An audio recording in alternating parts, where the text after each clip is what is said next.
దక్షిణ కన్నడ జిల్లాలో ధర్మస్థల అనేటటువంటి టెంపుల్ ప్రిమిసెస్లో గుడి ఆవరణలో దాదాపు గత 20 సంవత్సరాల నుండి మహిళల పైన హింస జరుగుతూ హత్యలు జరుగుతూ ఆ ధర్మస్థల పరిసరాల ప్రాంతాల్లోనే వాళ్ళని పూడ్చిపెట్టడం జరుగుతుంది అనే విషయం వెలుగులోకి వచ్చి నెల రోజులు కావస్తున్నది. గత 15 రోజులుగా తుంపకాలు మొదలైనవి. ఒక విజిల్ బ్లోయర్, ఒక అజ్ఞాత వ్యక్తి చెప్పినటువంటి ఆ వ్యక్తి యొక్క ఐడెంటిటీని మనకు చూపడం లేదు, ఎందుకంటే అతను ప్రమాదకరమైన పరిస్థితిలో ఉన్నాడు అనే ఉద్దేశం చేత. అతను చెప్పినటువంటి నేనే నా చేతులతో వందలాది మంది అమ్మాయిలను ఇక్కడ పూడ్చిపెట్టినా అని అతను ఒక 15 ప్లేసెస్ని 15 ప్రాంతాలని అతని స్థలాన్ని అతను చూపించడం జరిగింది. ఒక్కటొక్కటిగా ఆ స్థలాలను తవ్వుతున్నారు. ప్రత్యేక దర్యాప్తు బృందం అక్కడ ఆ పరిశోధన చేస్తూ ఉంది. అక్కడ ఏం దొరుకుతున్నాయి, అక్కడ దొరుకుతున్నటువంటి అవశేషాలు, మానవ అవశేషాలు ఏవైతే ఉన్నాయో అవి ఆడవాళ్ళవా పిల్లలవా మగవాళ్ళవా అనేది ఇంతవరకు నిర్ధారించకున్నా కూడా కొన్ని అవశేషాలు దొరుకుతున్నట్టు మాత్రం మనకు తెలుస్తుంది.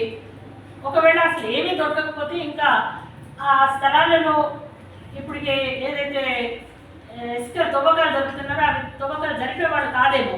13వ స్థలాల్లో జరిగినప్పుడు ఇక్కడ కూడా ఏమి దొరకకపోతే 11లో కొన్ని దొరికినాయి అన్నారు, 6వ స్థలాల్లో కొన్ని దొరికినాయి అన్నారు.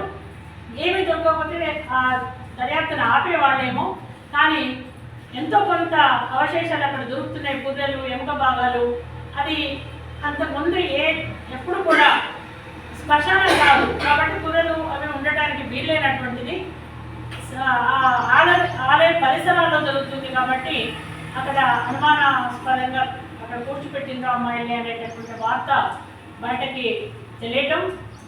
దీని మీద మన డిమాండ్ ఒకటి, మనం ఒక నిజ నిర్ధారణ కమిటీ కూడా వేసుకొని అక్కడికి వెళ్ళి ప్రత్యక్షంగా ఏం జరుగుతుంది, ఆ 500 అమ్మాయిలు ఎక్కడ మిస్ అయినరు, వాళ్ళ మీద ఎందుకు దర్యాప్తు జరగలేదు అనే విషయంలో నిజాన్ని కనుక్కోవడం ఒకటైతే, మన డిమాండ్ ఇంకొకటి కూడా ఏంటంటే నేషనల్ ఉమెన్ కమిషన్, జాతీయ స్థాయిలో ఉన్నటువంటి ఉమెన్ కమిషన్ కూడా ఈ విషయంలో చొరవ చూపి ఒక ప్రత్యేక శ్రద్ధని పెట్టాలని చెప్పేసి కూడా మనం కోరుకుంటున్నాం.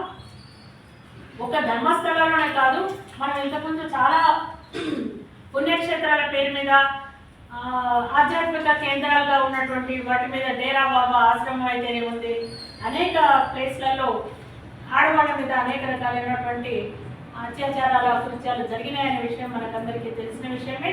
అన్ని ఈ పుణ్యక్షేత్రాల్లో, తీర్థక్షేత్రాల్లో, ఆశ్రమాల్లో స్త్రీల రక్షణ అనేది ప్రభుత్వ బాధ్యత అనేది గుర్తుంచుకోవాలని చెప్పేసి మనం ప్రభుత్వానికి విజ్ఞప్తి చేస్తూ ఇలాంటి పునరావృతం కాకుండా ఉండాలని చెప్పేసి కోరుకుంటున్నాం.